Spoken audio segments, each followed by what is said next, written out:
The day we turned God into a circus. Everybody wants a piece of Jesus. A necklace, a bumper sticker, a meme. A savior that can fit in your pocket and still carry your pain.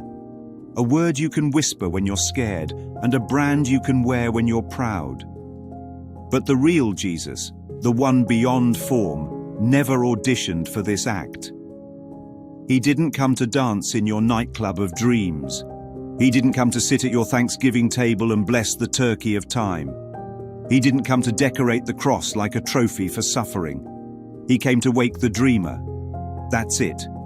He came because the mind believed it was lost. And love, being love, could not ignore the call of its own echo.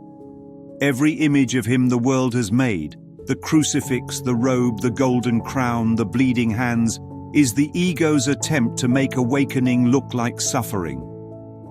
To make eternity look like a man. To make wholeness look like hierarchy. The world paints halos around his head so it never has to recognize the light in its own mind. When you say Jesus is my Lord and Savior, the words already split the sonship. Lord implies rank. Savior implies someone else still lost. But what if salvation was never vertical? What if it was recognition, not rescue? What if salvation is the moment you stop believing there's anything to be saved from? He wasn't trying to be over you or under you. He wasn't trying to be better or different. He was the demonstration of what you are, not the exception to it. He was the end of the line, not the star of the show. He was the curtain call for every illusion that still thought it had another act. The only reason he appeared in time was because the mind believed in time. And what does love do when the mind is lost? It enters the dream, not to stay, but to show the way out. It meets illusion where it thinks it lives, only to reveal that there is no address. So no, he isn't the Joker. The ego is. The ego paints his face, juggles its fears, and calls it worship. It builds cathedrals to keep the light contained. It writes rules to make sure no one else can shine too bright. It sells forgiveness in books and brand names. It promises heaven later, so you never notice heaven now. But the Christ is not a brand. The Christ is not for sale. The Christ is what remains when the mask falls off. The Christ is the quiet recognition that nothing real can die. The Christ is the laughter that ends the show.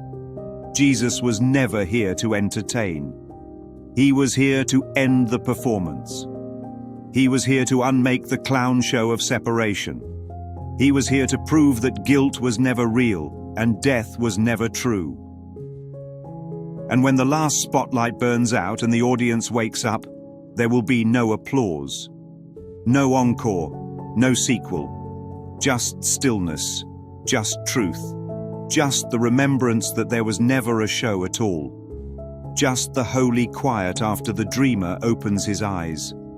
We made Jesus into a symbol we could control because we feared the truth he represented.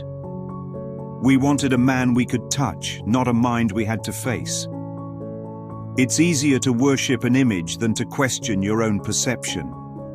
It's safer to hang him on a wall than to live what he taught. But the message was never about the man. It was about the mind. He wasn't showing off miracles to prove he was different. He was showing what happens when fear is gone. He healed because he saw no sickness. He forgave because he saw no sin. He rose because death was never real. He came to end the need for specialness, not to become another idol for it. If you think he died for you, you'll keep feeling guilty. But if you understand he lived as you, you'll finally live free. The cross wasn't the punishment of God. It was the last shadow of the belief in guilt. It's not a weapon to be worn. It's a symbol to be transcended. When you see that the cross is empty, it means so is the world's idea of death. He didn't want followers. He wanted equals. He didn't want a religion. He wanted remembrance. He didn't want a stage. He wanted awakening. That's why he said, "Follow me," not because he needed fans, but because he was showing the way back to the mind that never left God. And when you see that, the circus collapses. The ringmaster disappears.